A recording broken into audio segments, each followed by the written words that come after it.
உங்களுக்குன்னு ஒரு டிசிப்ளின் இல்லை அப்படின்னா வந்து இப்படிதான் நடக்கும். நேற்று ஏன் வரல? அன்னைக்கு போயிட்டு எல்லாம் விளையாட்டு வந்தீங்க, நேற்று ஏன் வரல?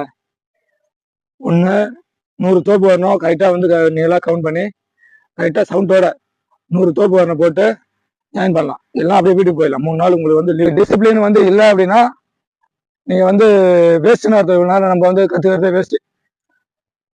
அதாவது ஒரு விஷயத்துல வந்து காசு கொடுத்து கத்துக்கிறதுக்கும் காசு இல்லாம கத்துக்கிறதுக்கும் நிறைய வித்தியாசம் இருக்குது.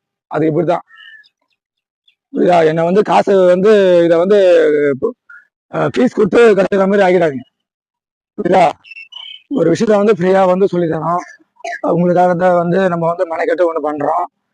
உங்களுக்காக யோசிச்சு சில விஷயம் பண்ண போறோம் அப்படின்னா அதுக்கேற்ற ரெஸ்பெக்டோ அதுக்கேற்ற வந்து ரெஸ்பான்சிபிளும் நீங்க கொடுக்கணும். புரியுதா? அப்படி கொடுக்கல அப்படின்னா நான் வந்து உங்களுக்கு ஏற்ற மாதிரி மாறிடும். அதே மாதிரி ஒரு விஷயத்த வந்து நீங்க வந்து உள்ள வந்துட்டீங்க அப்படின்னா கத்துக்கணும்.